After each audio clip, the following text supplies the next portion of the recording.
Gracias a todos por venir, la verdad que es un placer. Uno corre mucho para organizar estos eventos, pero cuando ve que hay tanta concurrencia, la verdad que lo disfruta. Y sobre todo este evento, particularmente para nosotros es importante porque es un evento, si se quiere, más concreto, más tangible.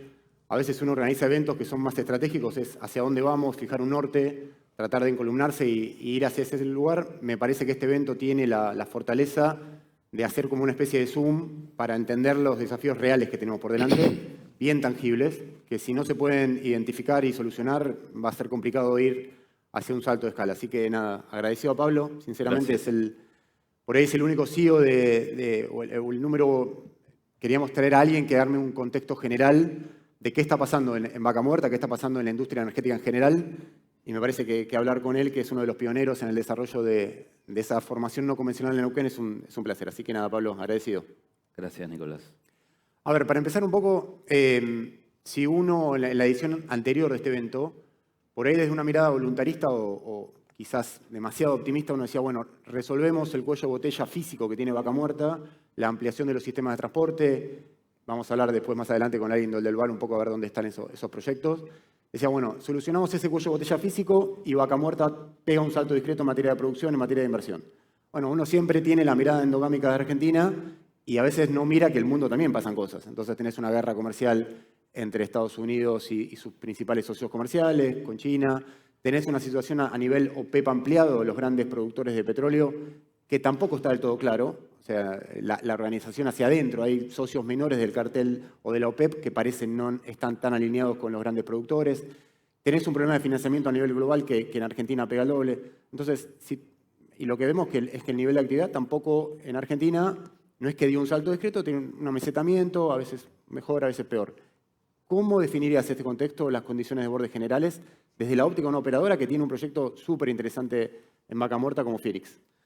Bueno, buenos días a todos. Primero que nada, me parece interesante recordar que en el Vaca Muerta Insight hablamos de, como cierre de nuestra charla, prepararnos para coyunturas de precios de 60 a 65 dólares. Lamentablemente pasó. Y creo que el principal aprendizaje que tiene que tener la industria es que no hay que esperar las crisis para realmente ser más eficiente y competitivo, ¿no? Para empezar a ser eficiente, nosotros creemos que hay que empezar por casa. Antes de exigirle a los contratistas y a los proveedores, creemos que nosotros tenemos que dar el ejemplo. Y en eso Phoenix es una empresa que quizás muchos no la conocen, pero es una empresa de unos 100 empleados que produce cerca de 20.000 barriles, que tiene un plan de los próximos 2 o 3 años llegar a unos 50.000 barriles, con un potencial de unos 70.000 barriles, y que seguramente vamos a hacer 130, 140, no vamos a hacer 1.000 personas. Entonces, nosotros tenemos una visión clara de crecer orgánicamente y de manera responsable. O sea, no queremos crecer para después volver a ajustar. Y creemos que ese es un buen ejemplo para el trabajo con nuestros contratistas. Nosotros vamos a invertir alrededor de 2.000 millones de dólares en los próximos 5 años en el escenario de mínima. Y ya tenemos la decisión tomada y el plan lanzado. En un momento en donde muchas compañías están bajando la actividad, nosotros incorporamos un segundo rig para acelerar el ingreso de pozos antes de fin de año, y en enero incorporamos otro equipo de HP y tenemos un contrato de 5 años por esos 2 equipos, con la posibilidad en el 2027 incorporar un tercero. Con lo cual ese plan, salvo que pase algo muy grave, es lo que en un 99% de probabilidades va a suceder. ¿Ese plan es resiliente a estos precios, Sí. a esta sensibilidad de precios que decía, 60, Sí. 65 dólares? Nosotros tenemos un costo pozo bastante competitivo, que de alguna manera es el ADN de la compañía. La compañía hace todo simple, no está atada a procesos, tiene decisiones ágiles, rápidas. Nuestros contratistas no tienen un impacto por dar de alta a la gente, por demoras en la certificación, y eso hace que todo fluya bastante naturalmente. Pero relacionado con lo que vos me decías, yo veo 2 palabras claves y una tercera como resultado.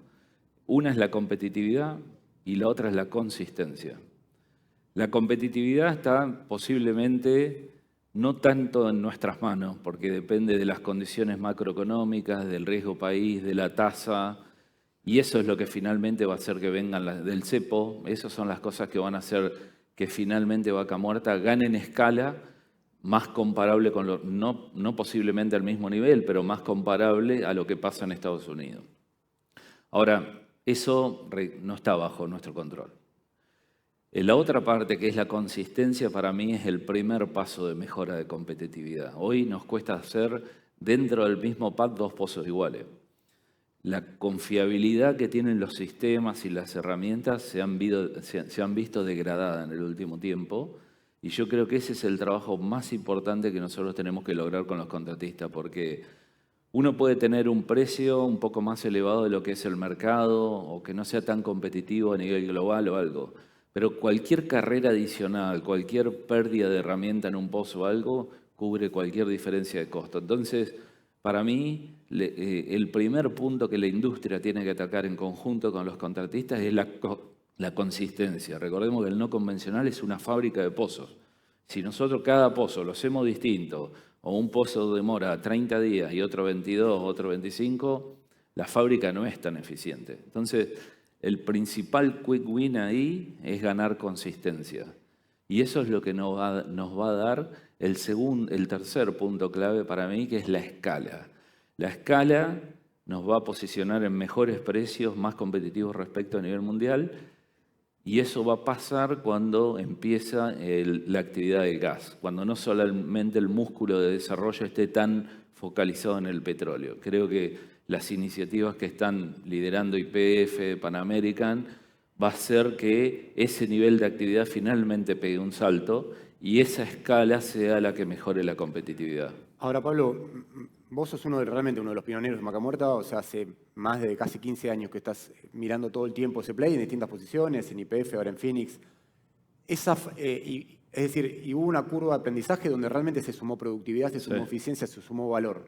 Vos hoy estás diciendo, yo veo todavía que en materia de consistencia no estoy en el lugar donde quiero estar. Eso es porque Vaca Muerta también tiene otra escala y creció, y entonces la infraestructura de servicios o la oferta de servicios no está preparada para ese nivel, o qué pasó, digamos, para... Mira, yo creo que todavía hay una inercia. Obviamente los contratistas y proveedores lo saben mucho mejor que yo, ¿no? Esta es una opinión personal. Nosotros hace un par de años nos costaba cambiar un sello, un repuesto, y cambiábamos algo que era un estándar por una fabricación media inmediata local y seguíamos operando. Se ataba con alambre todo. Yo creo que todavía hay una inercia de eso. Esa es la parte más asociada a los fierros. Las compañías, hay que destacar, todos han invertido, han traído tecnología. Ahora, hay una parte que yo veo, por lo menos, que está asociada a las competencias de la gente. Hay muchos de los problemas asociados a esta consistencia se deben también a errores de operación. Entonces, creo que si Vaca Muerta va a dar el nuevo salto, el nuevo ramp-up en actividad, va a haber que poner mucho foco de los contratistas y obviamente de nosotros en formar la gente para que esté preparada para que opere esa tecnología adecuada sin cometer errores. Me parece que ahí hay un tema.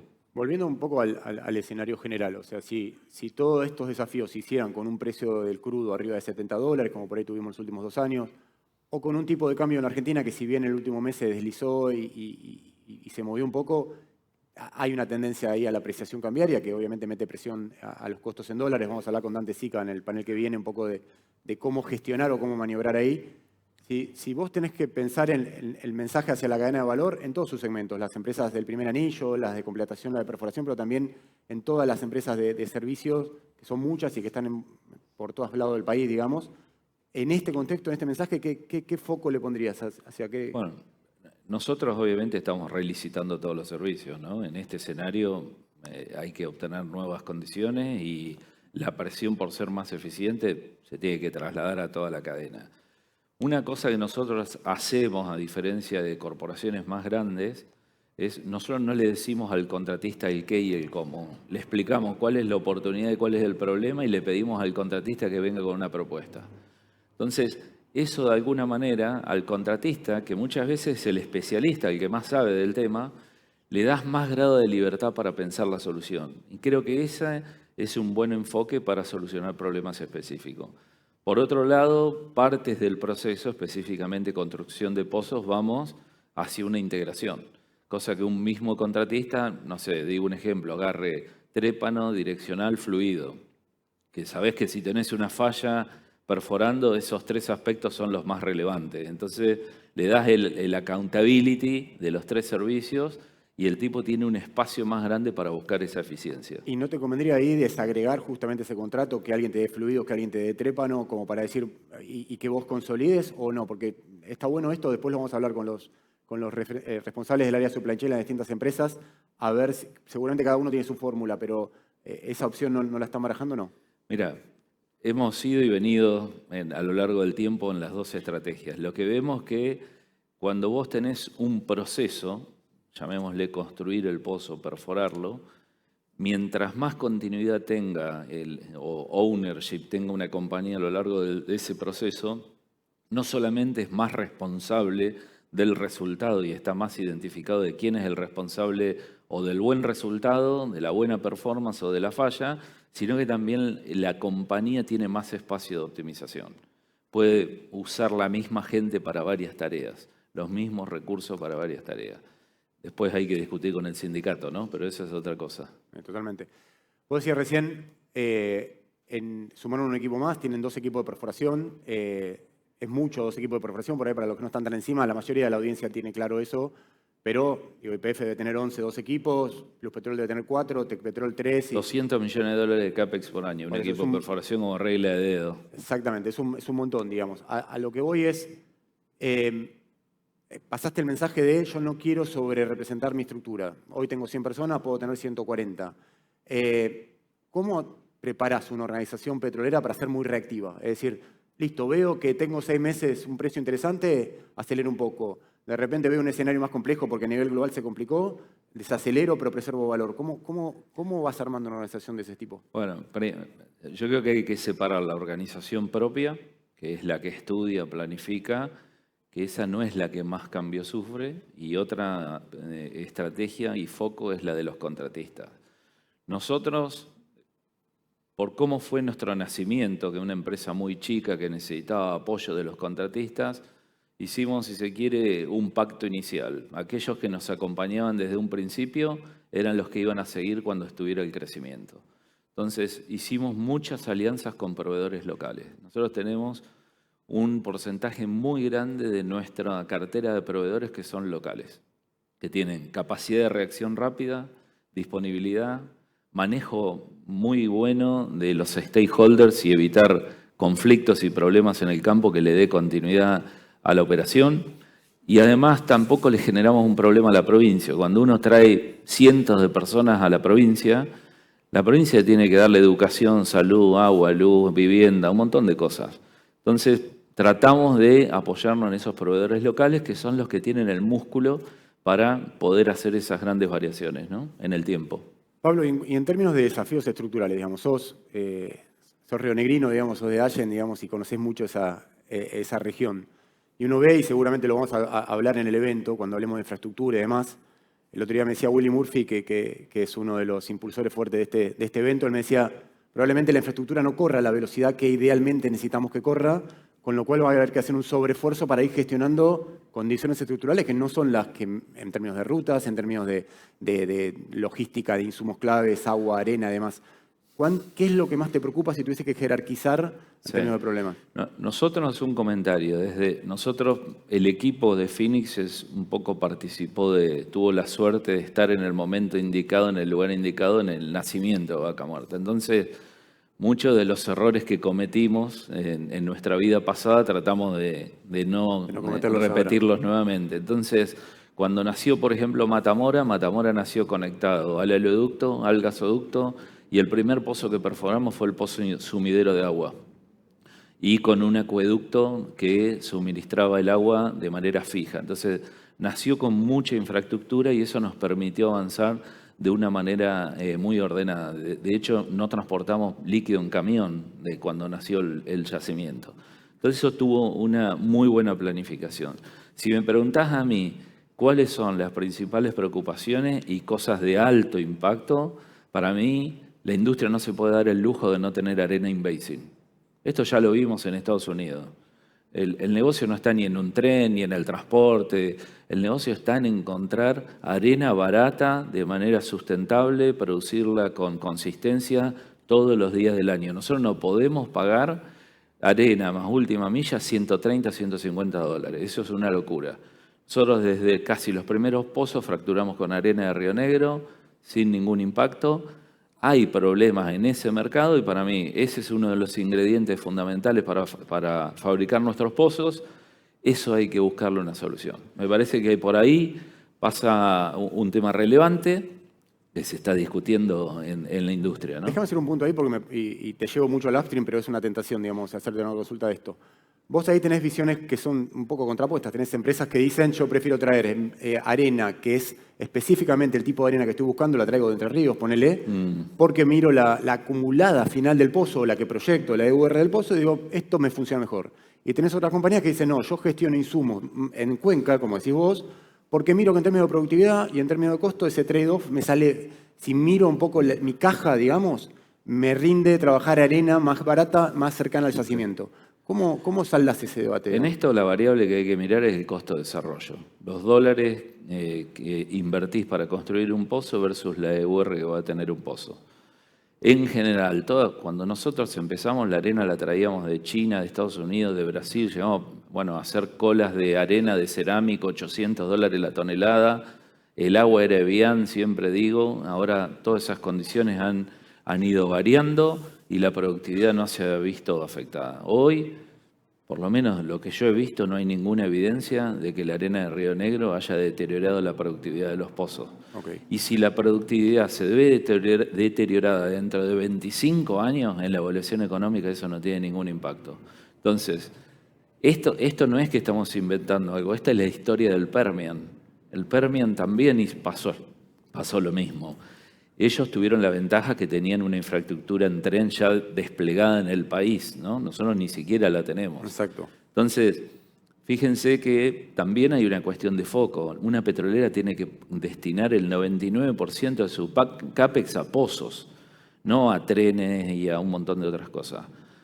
Nosotros tenemos que acelerar la puesta en valor de Vaca Muerta por la ventana de oportunidad que tiene. Es más probable que el mundo cambie de un sistema de uso de combustible o de energía y nosotros tengamos recursos en el subsuelo.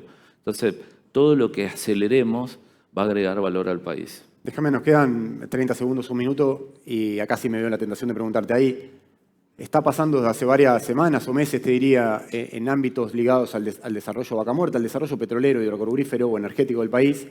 Creo que por ahí estaba Luciano Fuchello de Contactos Petroleros y se da bastante esa discusión, que es hasta qué punto el hub de áreas principales que tiene Vaca Muerta, Loma Campana, La Marga Chica, Bandurria, Bajada de Palo, áreas que conoces bien, están llegando a cierto punto de saturación en términos de producción por fenómenos ligados a el parent-child, es decir, pozos que hay, pozos nuevos que interfieren sistemas petrolíferos ya perforados. O sea, ¿cómo podés encauzar vos? Esa es una de tus áreas, digamos, la conoces bien, digamos. ¿Qué dirías con relación a ese debate para cerrar? El parent-child ahora está pasando el costo, ¿no?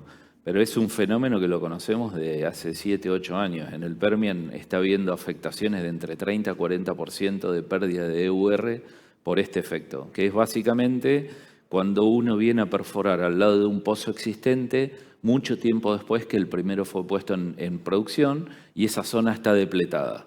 Entonces, esto tiene 2 o 3 puntos para mitigar que tiene que trabajar la industria. Y en general se da de una manera muy negativa cuando el yacimiento se ha delineado con conceptos convencionales y no se siguió un barrido de pozos. Lo peor que podemos hacer, lo digo porque a veces se ha tratado de sacar hasta regulaciones en las provincias para decirnos dónde tenemos que poner los pozos para desrisquear todo el área. Exacto. Eso es una hipoteca, es lo mismo que una hipoteca. Hipotecamos zonas de yacimiento hacia el futuro. Lo que nosotros tenemos que hacer es perforar un pad y volver al inmediatamente vecino antes del año. ¿Para qué? Para que cuando yo fracture el nuevo pad, al vecino que ya estaba en producción no lo encuentre tan depletado. Eso es el punto 1 que tiene que ver con cómo planifico el desarrollo del yacimiento. El segundo punto, que es algo que se está viendo ahora, es la customización del frac plan dentro del mismo pad. el pozo que está lindante a un pad viejo no puede ser fracturado de la misma manera del pozo del otro lado que da contra roca virgen.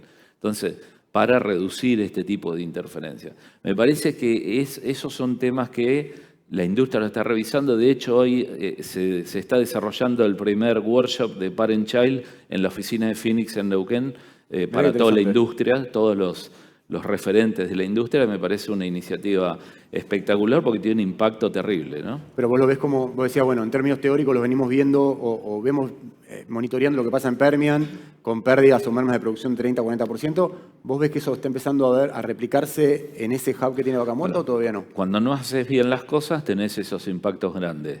Cuando haces las cosas, planificás mejor, customizás tu frac plan y evaluás estos aspectos que yo mencioné muy por arriba, ¿no?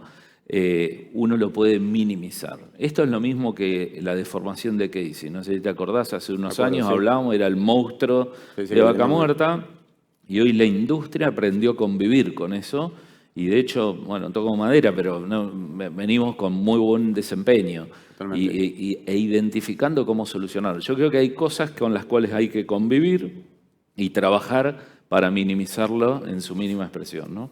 Pablo, bueno, súper agradecido, está tirando ahí ya en rojo, nos excedimos de tiempo, pero bueno, para mí era importante que vos setees un poco el contexto general, las condiciones de borde de la discusión que vamos a tener durante todo el día. Vamos a hacer más foco en cadena de valor, pero para mí estaba bueno tener este disparador, así que nada, agradecerte de mi parte. Muchas gracias por la invitación.